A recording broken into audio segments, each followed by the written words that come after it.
Oh, we got a couple more people coming in.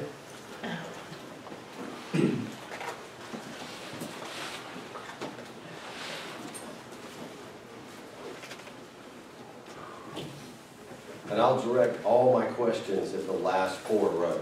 Fantastic. Okay. Already. Very good. Okay. So thanks for coming, everybody. I'm Chris Harper. I'm with Agio.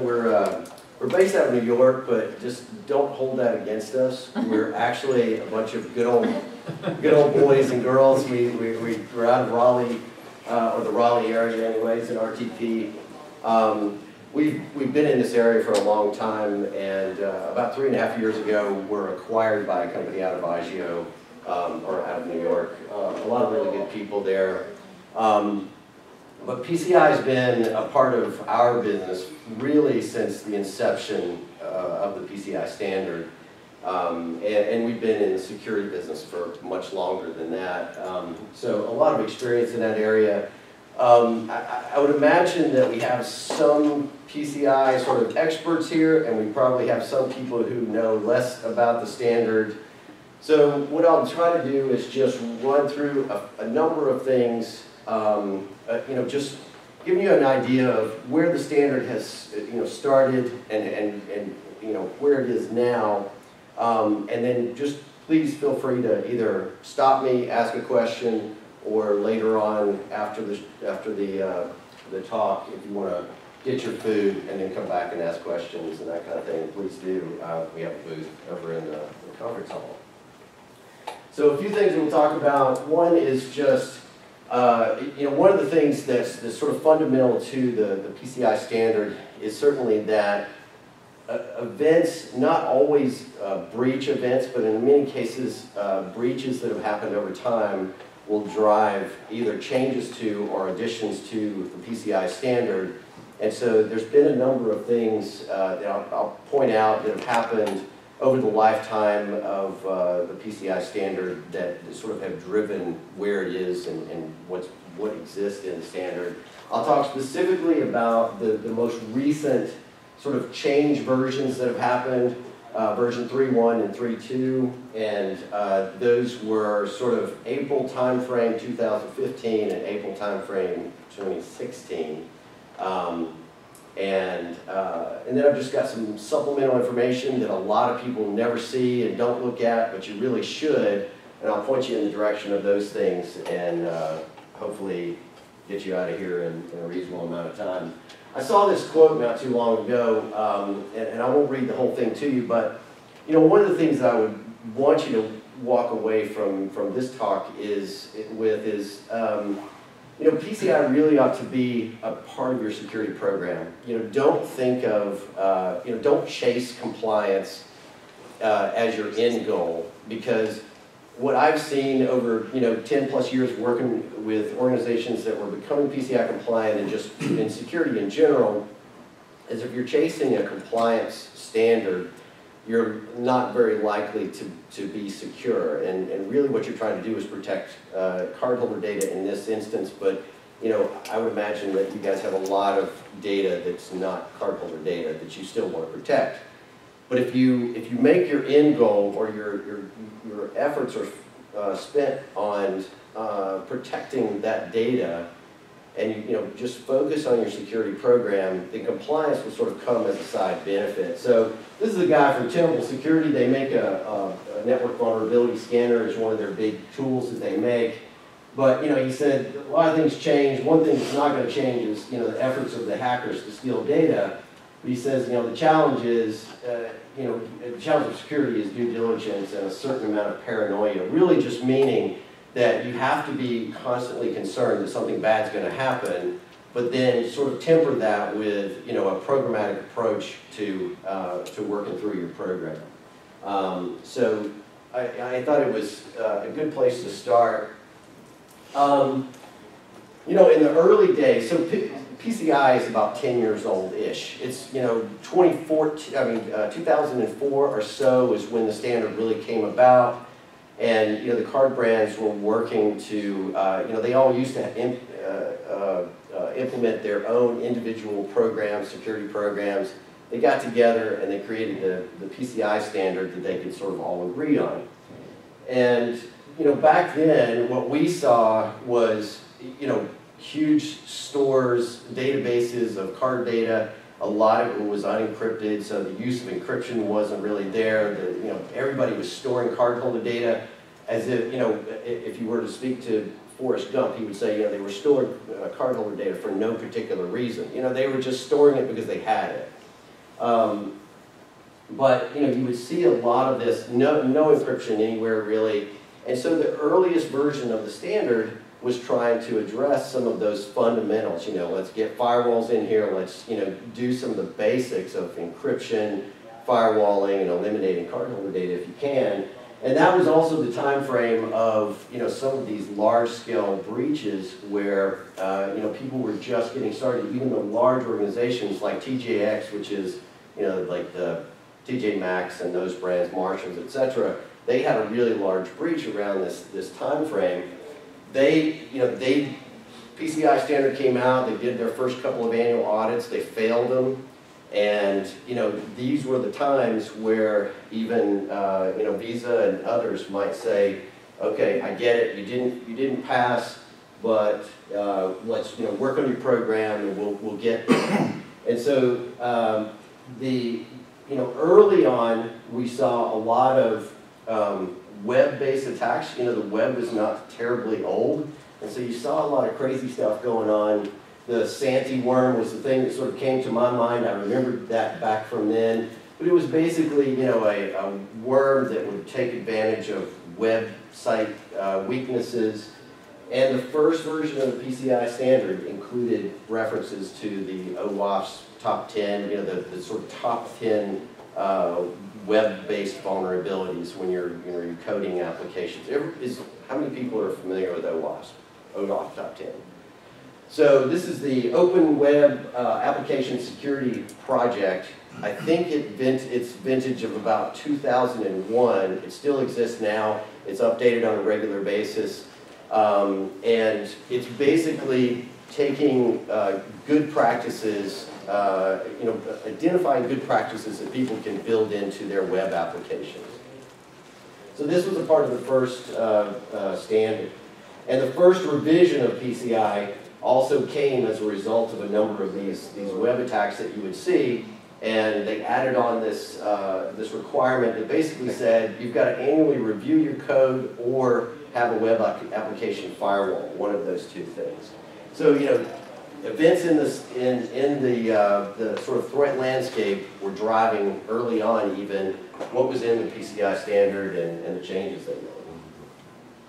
So this was the sort of TJ Maxx, Marshalls thing, TJX, and incidentally, TJX did a pretty good job of sort of, it was TJ Maxx and Marshalls stores that were being attacked, and yet they tried to keep that out of the news and just said TJX, just sort of, minimize the damage there because really nobody knew who TJX was exactly. But this was sort of the timeline, The standard was out and it was new. They failed the first couple of assessments that were done. In 2005, they were compromised, didn't know it, which is typical. A lot of times organizations were compromised long before they really know. And then, in 2006, Visa was like, okay, it's good, we understand what you're doing, just focus on your program, do your best, and we'll get there. So then in December of 2006 was when they discovered this breach. They announced it in 2007. It was like 94 million card numbers that were compromised. But then in 2008, the standard was sort of taking a hard line on, by 2010, we got to get rid of web encryption for wireless, which was just a very rudimentary way of protecting the key to wireless. And this is what was compromised as a part of this this attack. So again, we saw it takes a while, but really December it's discovered. 2007 is when it was announced in January, and by 2008 the next revision to the standard really addressed the fact that we really got to get rid of web. The original version of the standard said it's okay to use web encryption as long as you use it in conjunction with WPA, which is now not okay anymore, or SSL, which is also not okay anymore. But you know, it just shows you how it happens. You know, these things you go through over time. So then, you know, everybody's heard of this target breach, and you know, if you guys don't know what's happened there, this was a 2014 thing. You know, much more recent, much more mature version of the standard, a PCI compliant merchant. Basically what happened was they had a service provider that was phished, and through that phishing campaign, the attacker was able to obtain credentials that were then used to log into that service provider's portal at the target. So then that's bad enough, but then those systems that they were able to access, from there they could access other systems within the cardholder data environment, which you know really is where things kind of went sideways. You know, if anybody has done any work in your own PCI environment, one of the most important and first things that you do is defining that cardholder data environment and protecting that. You know, keeping it separate from the rest of the network traffic is a big thing. So these guys got access to internal servers, pushed out malware to all the point of sale systems, and then that malware was just taking every card when it gets swiped, taking it before it's encrypted, sending it out to servers in Russia and one other place, I can't remember. So this, as you'll see, I think drives a few things that happen in the standard later on.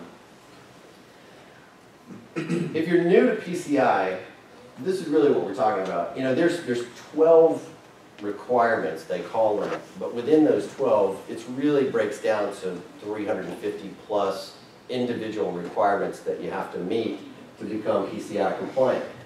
But if you break it down into sort of the most basic elements, this is what it looks like. You know, creating a policy that drives security, and you know, this is where you have to have a policy that's, you know, it's got buy-in from the top of your organization, and it allows you to drive the other initiatives that happen in your security program. Protecting cardholder data. I mentioned encryption earlier, and this is really a lot of this piece has to do with just having strong encryption. If you're storing or transmitting cardholder data, using strong encryption protocols and techniques. Implementing strong access control. So, you know, making sure that anybody who needs access to cardholder data has it, but no one else. You know, so making sure the users and all authentication is handled properly. Managing vulnerabilities, both through doing antivirus and also doing vulnerability scans and that type of thing, to really understand where do I have software weaknesses, what do I need to do about them, you know, managing in terms of knowing what you have, knowing what needs to be up to date, etc. And then monitoring and testing your networks, performing risk assessments, doing pen tests and vulnerability scans on a regular basis, and that type of thing. So it really boils down to those basics. All right. So, you know, some of the more recent changes and improvements to the standard really fall into some of these categories. You know, there's been some stuff that, you know, may not be interesting to merchants or organizations who do a smaller number or you know, less transactions than some of the largest ones. But you know, there is a lot of reporting guidance that's been built into the standard, which, you know, sort of helps you through the process. They've built in policy statements or policy that needs to be included in each one of the requirements. So when you go to requirement 1, you go to requirement 2, there are also statements in there that say make sure your policy addresses policies and procedures that address the standard. And then they've added some flexibility in some of the requirements to just make it a little easier to deal with. You know, file integrity monitoring. You know, it doesn't necessarily have to be a commercial tool or something like that. You monitor changes to files. however you know that your files are being changed, then that's where you need to be. You can use whatever tool or technique for doing that. There's been inventorying and labeling functionality built into the standard, added to it, but there's flexibility there on how you can do that. And then scoping guidance, this is one I think that a lot of people struggle with, and scoping has always been, in many cases, the toughest thing for anybody to sort of wrap their head around in terms of PCI. And what we really mean by scoping is, before you go through your compliance assessment for PCI, you have to know, what do these questions that I'm asking myself apply to? Is it the entire organization because I have nothing split up and everything is sort of intermingled? Or have I defined my network and servers and systems and people into some distinct security zones or parts that I can apply my compliance efforts just to those? And scoping is tough. I would be happy to have as long of a conversation as you'd like to have on this subject. It's something that would take certainly more than an hour to discuss, but it basically means you're defining which systems are involved in your cardholder data processing systems and process there. Any questions about that so far? It's a quiet group. I'm going to start asking my own questions. So like I said, Requirement 3.1 was an update that came along spring of 2015. And there's a few things that were added there. One is maintaining an inventory. Now this sounds kind of silly, but it's one of those things where if you don't know what you have, you're not going to be able to protect it properly. So having a good documented inventory of all the systems that are in your cardholder data environment is very important. And it's important so that you know, okay, I've got a server and this many point of sale systems at this location, and we have to go through that process of all the things that sort of tick the boxes of securing those systems. There were a number of changes that have come over the past couple of years and a couple of revisions that had to do with managing service providers, and we'll talk about that in a second. And then also, physical security tokens, when we were talking about using a token for authentication, making sure you can tie that to an individual person. And that's just important because you want to have some non-repudiation associated with using two-factor authentication. Yeah. Service providers, are those the Visas, the MasterCards, or are they AT&Ts or Sprint's and whatever? Yeah, so a service provider from a PCI perspective is really someone who is helping you with or provides some service related to processing card transactions. So it's not so much the Visa and MasterCards. Those guys are, you'll have issuers and acquiring banks who have the relationship with Visa, MasterCard, etc. You have the relationship with those acquiring banks and others, processors. But service providers, think about someone, the classic example would be somebody like someone who manages your firewalls, or somebody who provides an intrusion prevention service for you, or you're outsourcing your logging to someone. Those are the sort of classic ones and easy to identify. Where it gets a little murky is when you have someone who it's not 100% clear that they could affect the security of cardholder data. So, a lot of people will ask the question, should my ISP, my internet service provider, should they be a service provider from this perspective? But really, you consider their network as a completely sort of hostile environment. They're really no different from a card processing transaction standpoint than Starbucks and their wireless network, really. So you have to decide which of these service providers are really the ones who can affect the security of cardholder data. And does that make sense to everybody? Nods? Sounds good? Okay. I made that up while I was saying it. Sounded good. Yeah, good, thank you. Protecting point of sale terminals, very important. There's been a movement, and this is a discussion for another day, but there's been a lot of organizations moving towards point-to-point encryption and basically using technology that encrypts the cardholder data when you swipe. And you as the merchant have no access to the cardholder data once the swipe is done. So it encrypts there, it's shipped over your network in an encrypted manner, and then it gets to a service provider who is the only one who has access to decrypting that cardholder data. So huge movement, a lot of people are moving to that technology, and it's a great technology, but what it does do is, you're devaluing cardholder data in your environment because you encrypt it right there. I don't have access to it, I don't have the encryption keys, etc.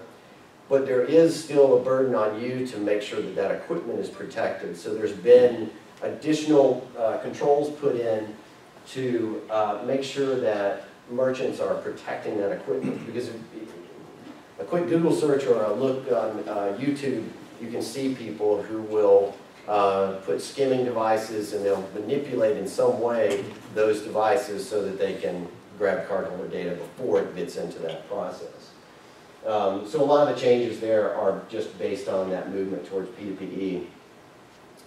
And let's see, one of the big changes that I've seen recently, this was sort of touched on in the past, but with respect to doing penetration testing in a PCI environment,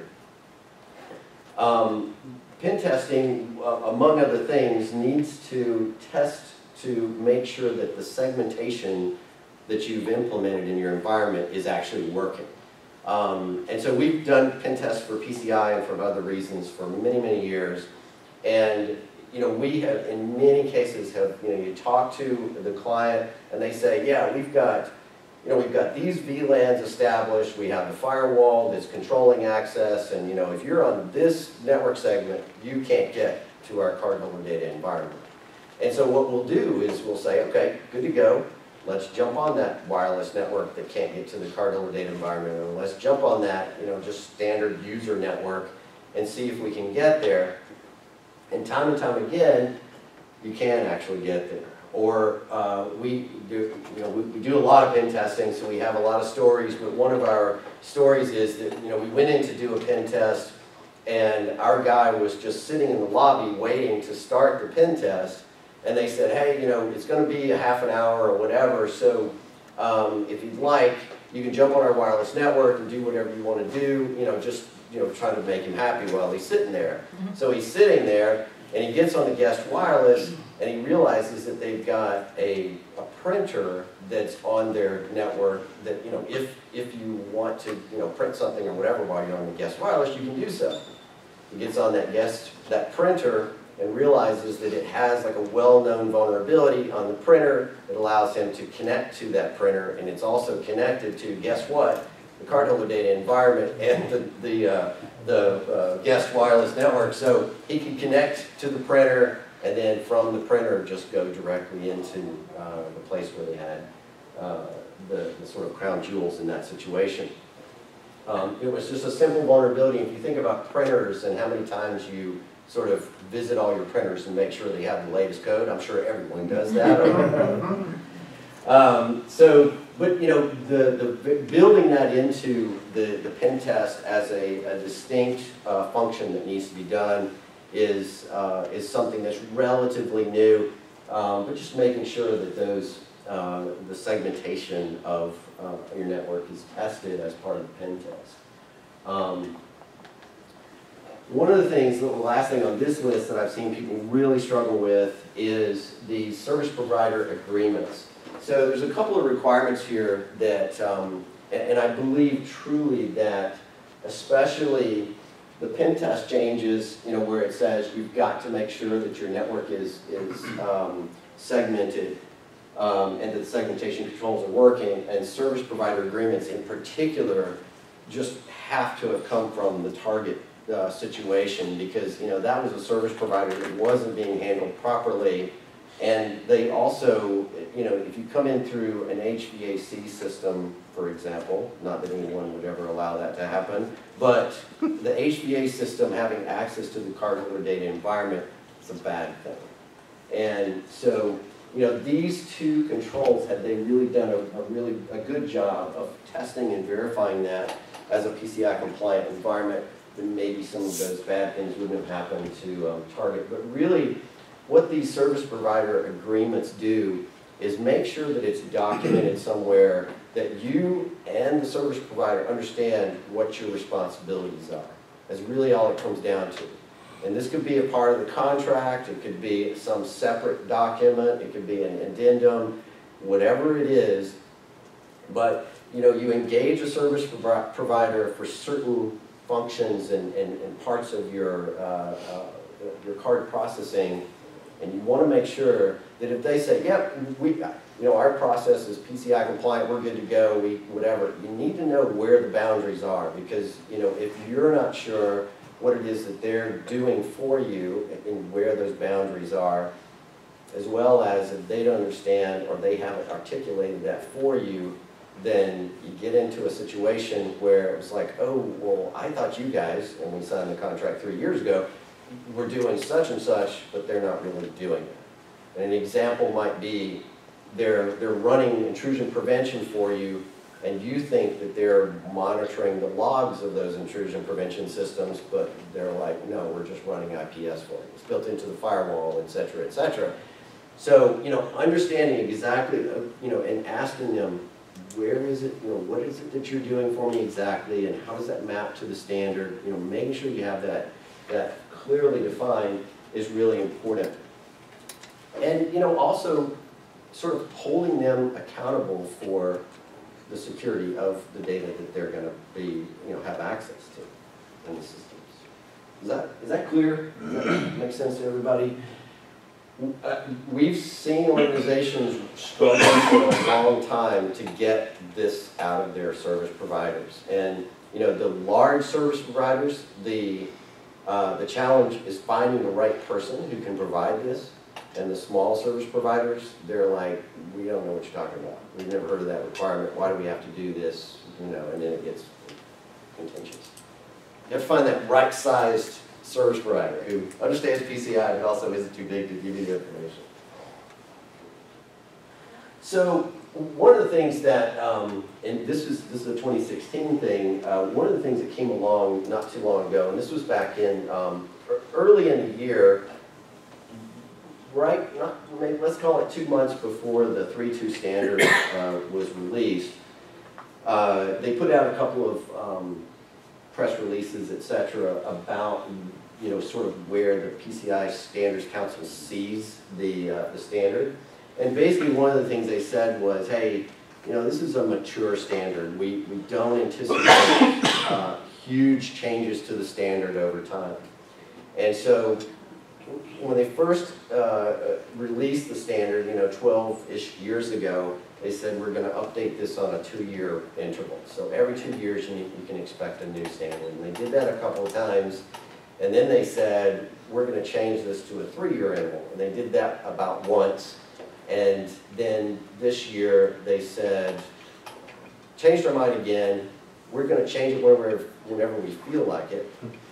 And what that really means is, their communication was, it's a mature standard, so we don't anticipate huge differences from one version to the next. So as the threat landscape changes, things happen in the industry, etc. New technologies are available, flaws are found in old technologies. We're just going to change it when we need to. So the 3.2 standard is a slight adjustment on the 3.1, what was there. There was some changes in terms of language around the card number, the PAN, and how you can display that. Basically just saying, right now and from the beginning, you could see the first 6 and the last 4 of the number could be displayed for normal use. And typically, I think you guys know this, you'll see just the last 4 numbers of the card number. But if you need to go beyond that, it just has to be clearly documented and defined, and you have to, show justification for it. Most organizations are never going to do this unless they're issuing card numbers and that kind of thing, where they have a business need for seeing the entire card number. And then in change control's been a part of the standard for a while, but one of the things that they said is that in addition to things that are already there, like initiate a change, it has to be approved, you have to have backup procedures, you have to document the impact and that kind of thing, sort of the normal change control. You also have to include how this affects the PCI compliance situation. So in other words, if you're making a change to the firewall, or if you're doing making a change to whatever the technology is, the policy, how you handle users, what you're doing with antivirus, whatever those things are, you just have to say, along with the other bits, this is how it's going to affect our compliance. This is the PCI requirement that's associated with this. And then there's, this one is sort of caused a little bit of heartburn across some organizations, is expanding multi-factor authentication to any access to the cardholder data environment. So, like, show of hands, or don't raise your hand and just go nod, how many people have remote access to their cardholder data environment? Like, it's not everybody. So I'll be the token person raising the hand. So how it's been in the past is if you were accessing the network or the cardholder data environment remotely, you had to have two-factor authentication. Username, password, and then something else, a biometric, a PIN, a token, that kind of thing. This has been expanded now to if you're just sitting on your network and you're outside your cardholder data environment, from your desk, you're going to remote into the cardholder data environment, you need to use two-factor authentication. This is a best practice until January of 2018, so there's about a year or so to implement that technology if you don't have it now. What I see a lot of people doing is they're taking the same technology that they already have for remote access to the cardholder data environment. I'm seeing some nods, and they're just using that in the same way. So maybe they initiate a VPN across their private network. So here's the thing that I'll tell you about a best practice, or things that say, yeah, you don't have to do this quite yet. This one is effective immediately, but that whole thing that Target got into with their web encryption, etc. There was a best practice in the original version of the standard, and they were sort of going, we don't kind of have to do this, so we're going to push it off. That was the sort of attitude, and it didn't go well for them.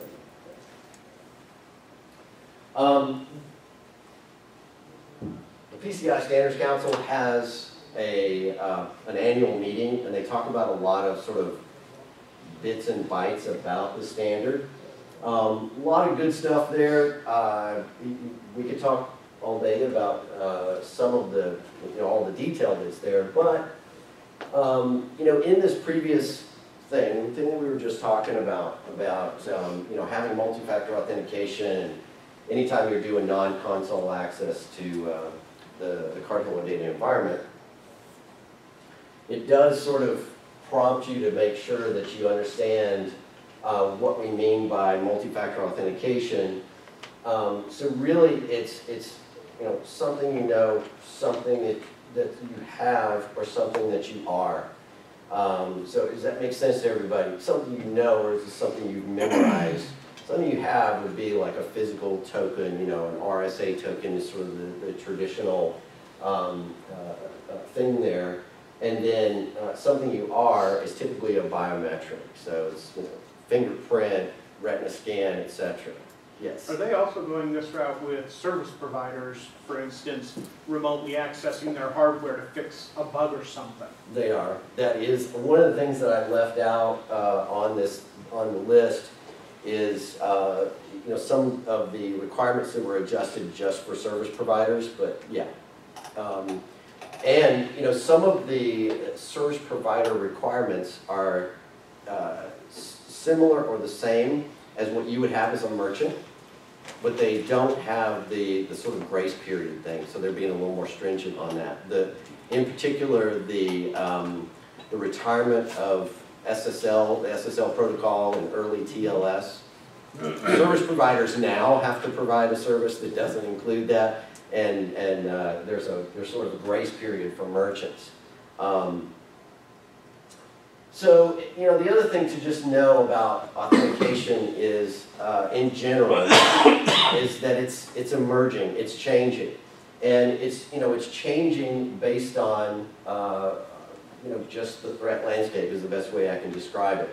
I was at a presentation not too long ago from Chris Movac, I think is his name. He is he's the guy that runs he's the director of the Verizon team that does breach investigations, and they do the Verizon breach report.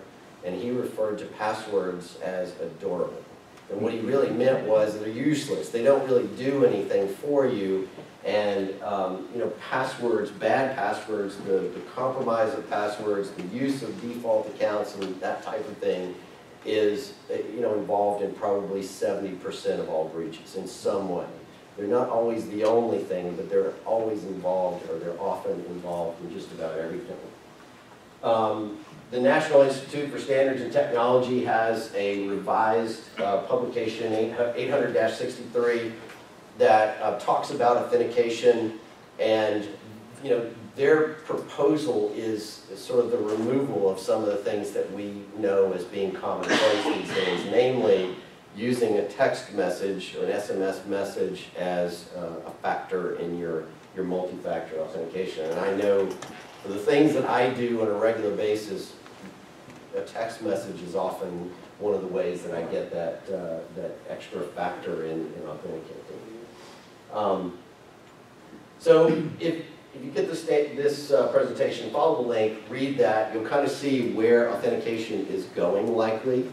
And I can just tell you that whether it's the PCI standard or other best practices, other standards that are out there, regulatory things, they're all kind of going to make their way in the same direction typically over time. And I mentioned the SSL requirement. This is just a classic example of there's a lot of SSL vulnerabilities that have happened over time, and even with the TLS 1.0 version. And so there's the PCI standard just saying this has got to go. It's still a January 30th, 2018 deadline. What I would tell you as a security professional is do it now. Just get anything that uses SSL or TLS 1.0 out of your environment. Push your vendors now. Don't wait until January of 2018. Because if you think about Target or some of these other things that have happened, especially the TJX is a perfect example of sort of riding out something to the very last minute just because they knew they could. It just doesn't go well. In general, and I think I touched on this at the beginning, the route that PCI is going is much less of be compliant with our standard, and much more of build this into your security program. Make it business as usual, and this is a term that's used in a lot of cases. But just make it a part of your day-to-day, week-to-week, month-to-month process. If you're a larger merchant and you're doing a guided assessment from an outside party, you have to show evidence of every bit of PCI throughout the year to become compliant. And so you can wait and do it over a period of a month and a half or something, and that month is just the worst part of your year. Or you can do it throughout the year and collect evidence and make sure that scans are being done, and make sure you're doing log reviews and keeping your firewall reviewed and making sure antivirus is up to date. And that way you don't have the fire drill that I see a lot of merchants go through all over, you know, a month and a half or so of time. Not to mention the fact that the attacker is not going to wait until right after you've gone through that process to try to compromise your environment. They're going to do it whenever they feel like doing it, and probably won't have any clue about even when you're doing PCI processes, why, and anything about it. So they just don't care.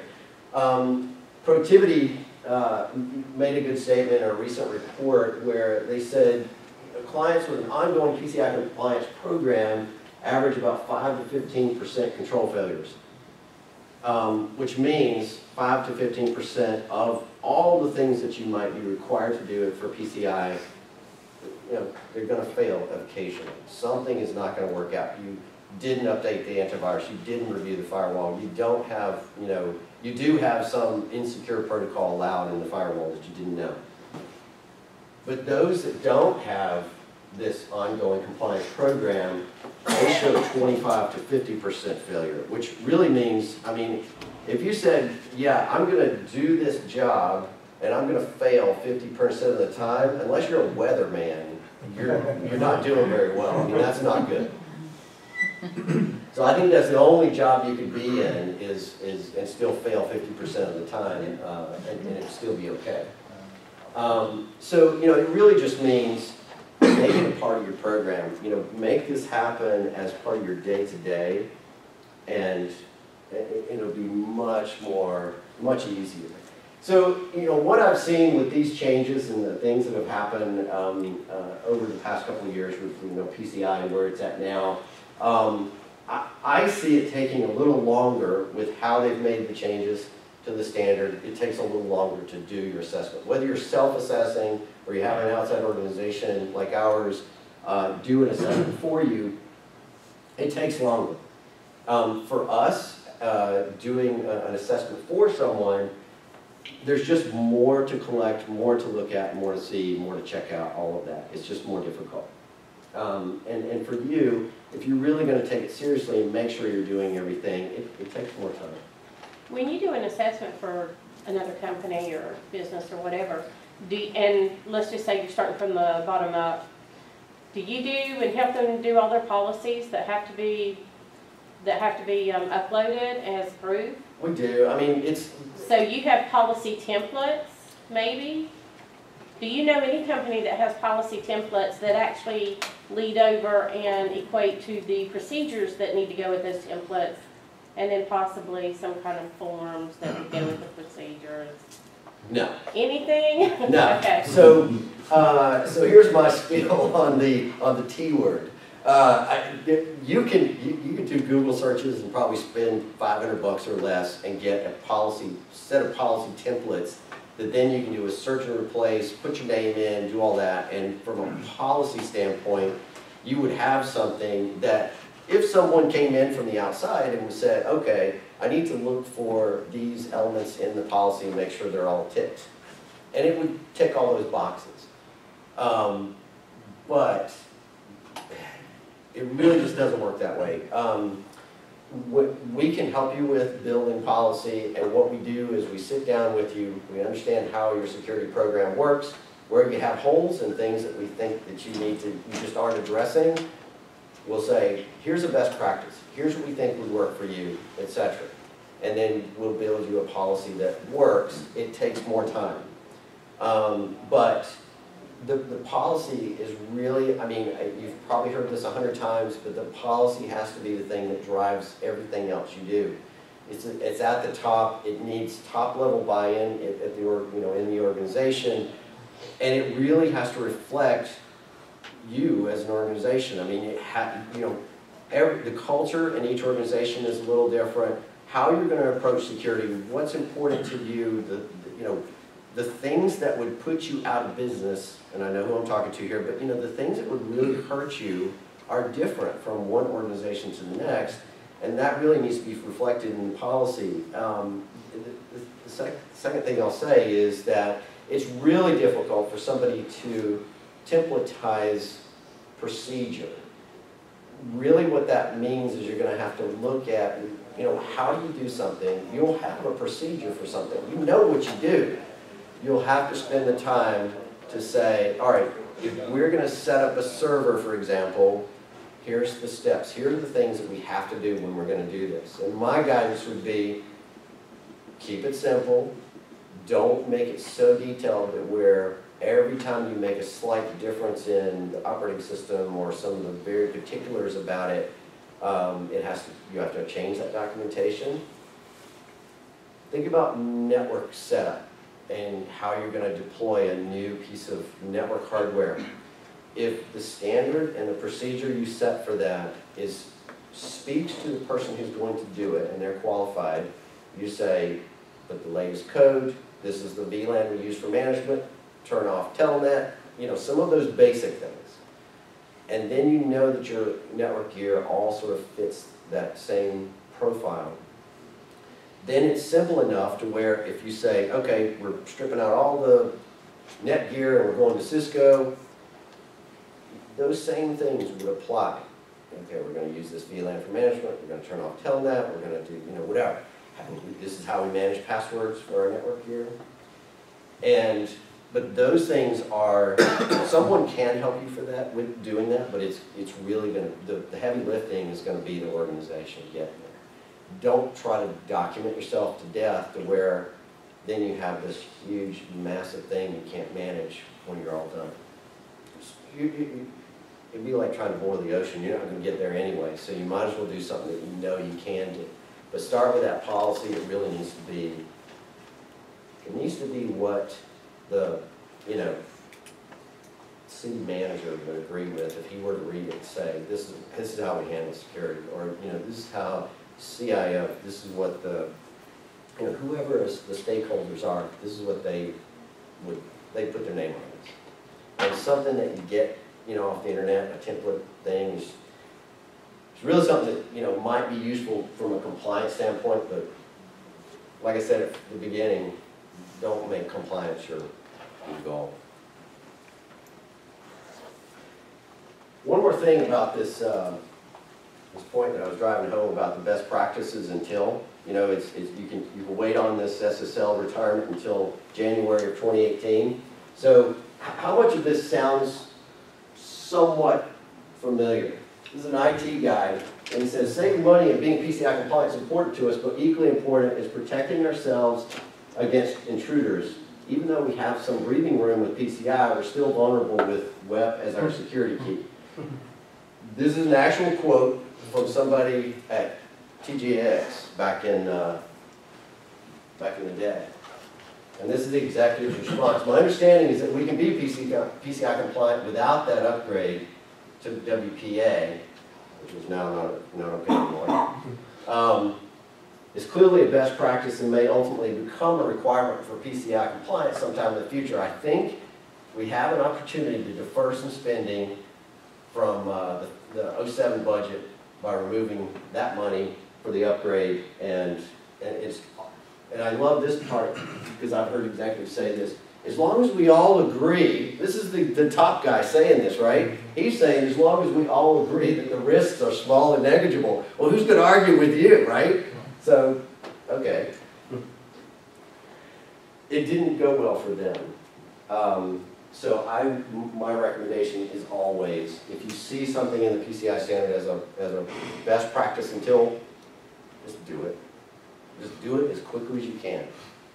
You won't regret it. A few of these supplemental documents. So how many people are familiar with the supplemental docs that you can download them on the PCI website? Show of hands, anybody? So Lisa knows, there's a few others. These are like a treasure trove of really good information. So, don't think of this as more PCI requirement stuff that reads about like the standard does. It's not like that. But, you see requirement 10.6 and it says you need to do daily log review, and, there's some other particulars about how to do it. But like this document here, the effective daily log monitoring really is sort of a best practices way about getting this done. Like, how do you actually do this? What should you log? How do you go about it? What kind of technologies are out there? That kind of thing. So if you're looking for, somebody says, hey, the logging, that's on you. take care of that. This is a really good guide for how to get there. It's good, just like real best practices about what to do. Responding to a data breach. This is going to happen to everybody at some point. Large or small, it's going to happen. You need to know you're going to get breached, it's going to happen. If you haven't, you're just super lucky up until this point, but don't leave here thinking it ain't going to happen to you. All of these documents, and this is just a few of them that have been updated in the last year or so, but all of these documents come out of what's called special interest groups, and so they'll put this thing out there and they'll say, hey, we're going to have a special interest group about this subject. Anybody who wants to participate can participate. We often do as an organization.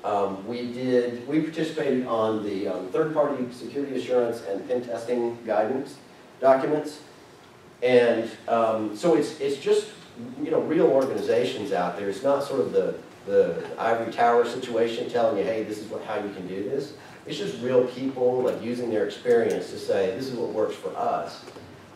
So I would highly recommend that you look at these documents, especially the ones that are newer, and just, understand what's in there. And this is the kind of thing that can really help you know how to sort of walk the dog on some of these requirements that are essential. This is not all of them, there's a lot of them, but these are some really good ones, and they've been updated recently.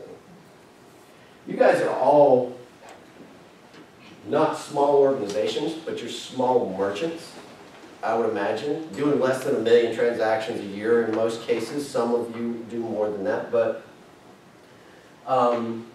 one of the things that's really been a sort of thorn in the side of the PCI Standards Council and just PCI compliance in general is like you're a small organization and you're doing like 15,000 transactions a year, and you look at the PCI requirement and there's like 400 things that you need to do, and it's really hard to sort out, like, where do I start, what do I do, how do I tackle this?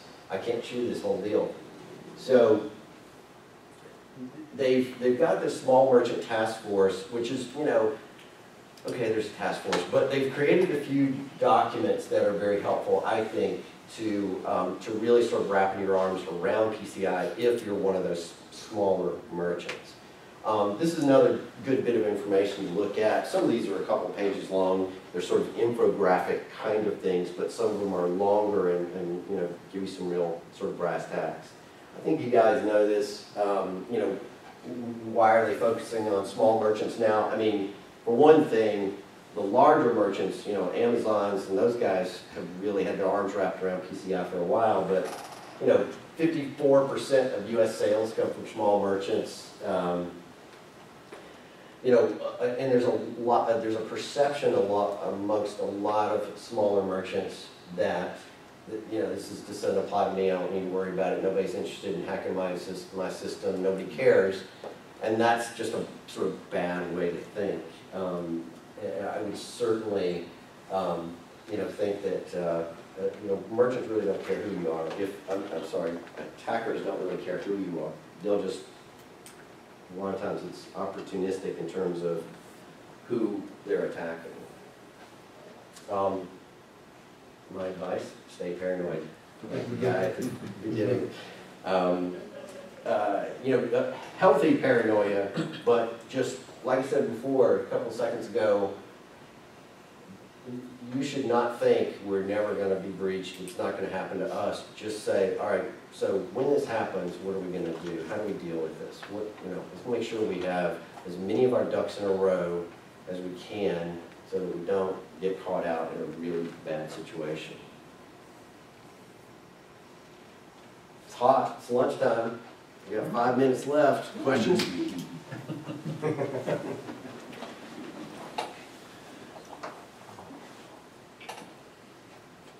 can we get rid of credit cards altogether? There you go.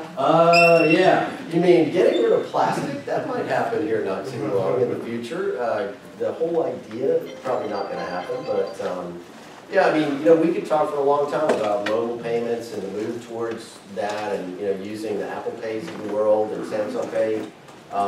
That makes a difference and does help the point-to-point encryption stuff, the EMV, chip cards and that kind of thing is really making a difference at the point of sale. The card-present transactions are affected by that. Because it really does, it lowers risk, devalues the data because it's encrypted, takes the merchant out of the picture in terms of protecting the cardholder data, which is huge for anybody who's trying to be PCI compliant. It does nothing for online transactions or any of that kind of stuff. But, back in the dark ages when PCI standard was first released, there were merchants all over the place that were storing track data, track to the entire, it was everything you would need to print a plastic card. And that's really unheard of now, partly because it's been prohibited for 10 years or so, but it's also just not the way point of sale systems work anymore. But, it's a part of the picture. It doesn't reduce or eliminate all fraud, it just gets some of it out of the picture. How have chip cards helped with PCI compliance? Has it changed at all? Yeah, it doesn't help. I wouldn't say it helps a lot with PCI compliance, but what I'll tell you is that the organizations that we work with who have gone through that point-to-point encryption transition where they're replacing their terminals with the P2PE card swipes, that has also sort of gone along with hardware that supports EMV and chip cards. So it's sort of been a wholesale. They replace the entire thing, they drop this new one in, and they have the new capability. So from a P2PE standpoint, it makes, in many cases, it makes PCI compliance a little easier because, again, they're devaluing the data, and the responsibility for securing the data in many parts of the transaction goes to that service provider. The provider who's doing or offering the P2PE solution. So that's where we see more of an impact on PCI compliance because the merchant just does less and has less to deal with. The other side of that coin is that a lot of the merchants who have gone through that process, they realize that that swipe is not the only thing they're doing. It's not the only way they process card transactions. They have a online web purchasing functionality. So, the changing out that point of interaction doesn't cover everything that they do. So it sort of lowers the risk there, makes compliance for that part of their network a little easier, but then they have the other stuff they still do. Any advice for small shops that don't have dedicated security officers? You can talk to Kathy, and we have services that we can help organizations with. Aside from that, make it a part of what you do on a regular basis. Don't see it as a separate thing, and just build it into your daily process. Limit your scope by, cut down your network in whatever way that you can, typically with layer 3 filtering and etc., and make your cardholder data environment as small as possible. That'll reduce risk, but it also reduces the compliance efforts that you have because it's just a smaller environment. But if you don't have anybody on site that can deal with security and compliance and that kind of thing, then outsourcing is usually a good way to go. You'll never divest yourself of all responsibilities, not possible. So it's delegate accountability. Yeah. Yeah.